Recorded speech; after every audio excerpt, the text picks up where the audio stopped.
Welcome to Vantage Aditya. Every once in a generation, a story emerges that is so violently different from everything the business world believes, so ruthlessly efficient in the way it shatters long-held assumptions, and so unsettlingly simple in its structure that people do not just question their workplace. They question their entire understanding of what productivity, leadership, and innovation truly mean. And today, that story belongs to Telegram, a platform valued at nearly $30 billion, yet built and maintained by a team so unbelievably small, barely around 30 individuals, that the numbers feel like a typing error, a glitch in the system, something that violates every rule of the corporate universe. But it is not a mistake. It is not an accident. It is the consequence of one man's extreme philosophy, Pavel Durov, a founder whose mind operates at the intersection of monastic discipline, radical minimalism, and unwavering idealism, creating a leadership style that feels less like Silicon Valley and more like a lone craftsman shaping a masterpiece in the silence of midnight. Pavel Durov isn't just a CEO. He is a phenomenon.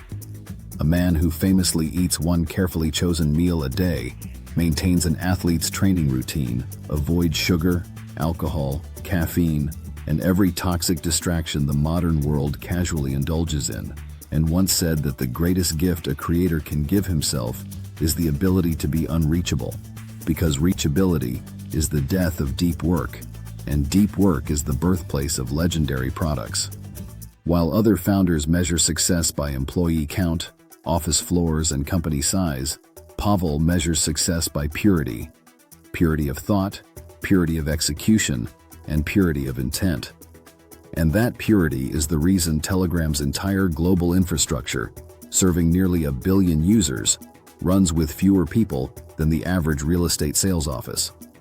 To understand how shocking this is, consider these facts. WhatsApp has over 1,500 employees. Meta has over 70,000. Google has more than 180,000.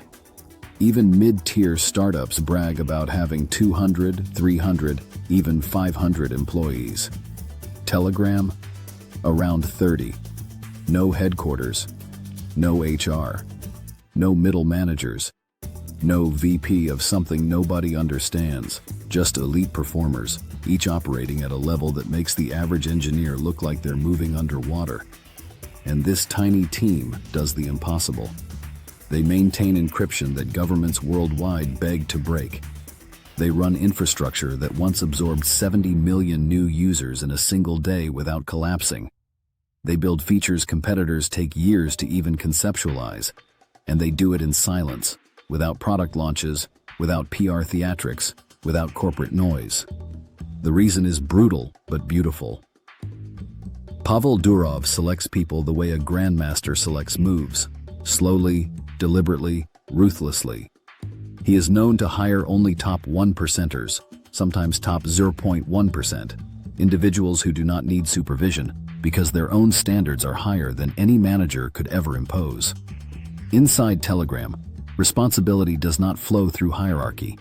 It flows through competence, and competence is the only currency that matters.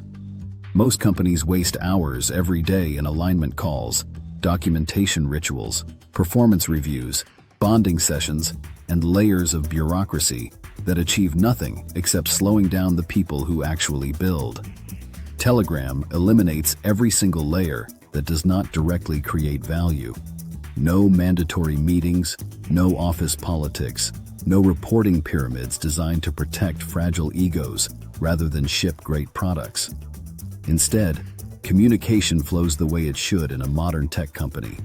Fast, clean, asynchronous, and almost entirely through Telegram itself.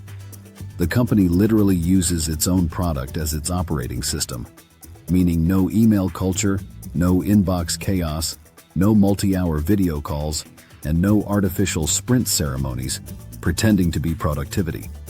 But to understand Telegram is to understand Pavel Durov, a man who is both admired and feared, praised and criticized, impossible to categorize, yet impossible to ignore. This is someone who once walked away from an entire country rather than surrender user data. Someone who refused to compromise encryption, even when pressured by some of the most powerful governments on Earth. Someone who believes privacy is not a feature, but a fundamental human right, and has been willing to uproot his entire life multiple times to protect that principle. And here's the part that most people don't know. Pavel rarely keeps personal belongings.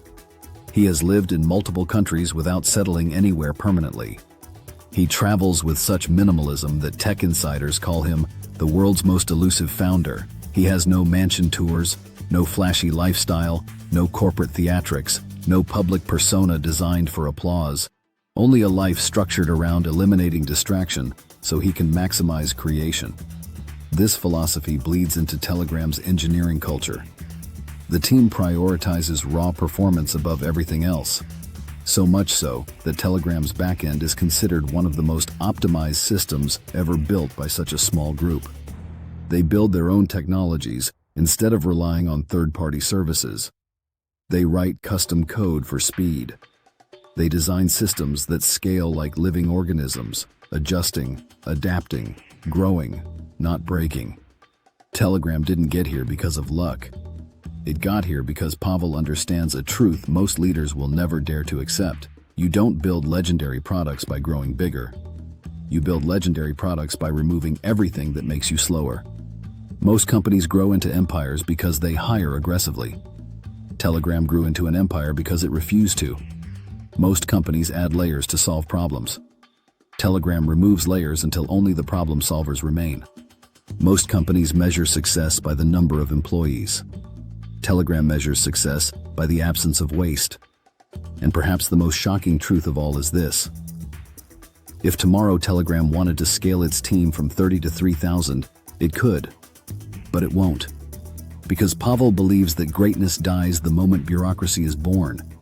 So the next time someone tells you that you need a massive team, massive budget, massive office, and massive operations to build something massive, remember this truth.